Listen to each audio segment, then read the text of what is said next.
मैथिली शरण गुप्त ने लिखा था, जो भरा नहीं है भाव से, जिसमें बहती रसधार नहीं, इंसान नहीं वो पत्थर है, जिसमें स्वदेश का प्यार नहीं। नमस्कार, मैं हूं करमजीत सिंह।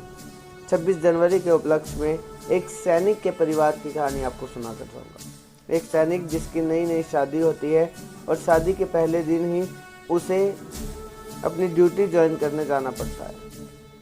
उसकी पत्नी उसे कहती है कि आप जा रहे हैं, मैं आपको रोकूंगी नहीं, आप जाइए, लेकिन आप मुझसे वादा करके जाइए कि करवा चौथ के दिन आप ज़रूर आएंगे। करवा चौथ उन दिनों से कुछ दिन बाद ही होता है, पर वो कहता है कि हाँ, अगर मुझे छुट्टी मिली तो मैं ज़रूर आऊँगा, मैं वादा करके जाता हूँ। अब कुछ दिनों बाद उसकी पत्नी की बात उससे होती है। वो फ़ोन करती है और कहती है कि क्या रहा, आप करवा चौथ पर आ रहे हैं कि नहीं आ रहे। वो कहता है हाँ, मैं कोशिश करूँगा, मैं आऊँगा। और उनकी बातें चलती हैं और कुछ दिनों बाद करवा चौथ नज़दीक ही होता है और वो उसे कॉल करती है और पूछती है क्या आप आएंगे। वो कहता है नहीं, मुश्किल है, मुझे छुट्टी नहीं मिल पा रही। अब करवा चौथ का दिन होता है। उसकी पत्नी उसे सुबह से फ़ोन ट्राई कर रही होती है, अब फ़ोन नहीं उठाता। अब उसकी पत्नी सोचती है और औरतों को देखकर ये मन में ख्याल आता है कि मेरा पहला करवा चौथ है और मेरे पति देव यहाँ पर नहीं होंगे। अब ये सभी अपने पति को देखकर अपना व्रत खोलेंगे और मुझे अपने पति को बिना देखे ही अपना व्रत खोलना पड़ेगा। वे उन्हें फ़ोन ट्राई करती है पर वो फ़ोन नहीं उठाते। अब शाम को सैनिक का फ़ोन खुद आगे से आता है और सैनिक कहता है कि तुम चिंता मत करना,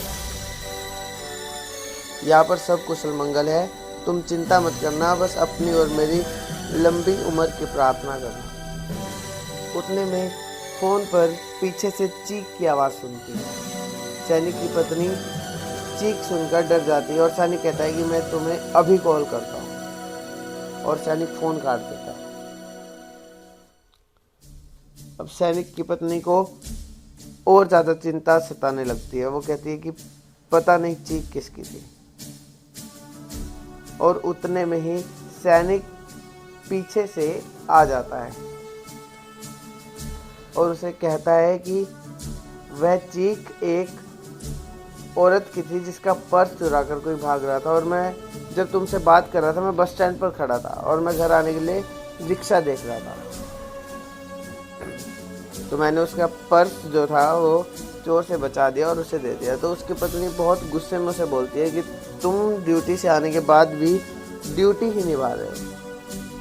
तो वो कहता है कि मेरे मन में भारत देश का जो प्यार है वो सदैव रहेगा। मैं चाहे ड्यूटी पर हूँ चाहे नहीं हूँ, लेकिन मैं सदैव ड्यूटी पर तत्पर रहूँगा। यह कहानी हमें यह सिखाती है कि दिल में अगर भारत का नाम हो तो हम कभी भी कुछ भी भारत देश के लिए कर सकते हैं।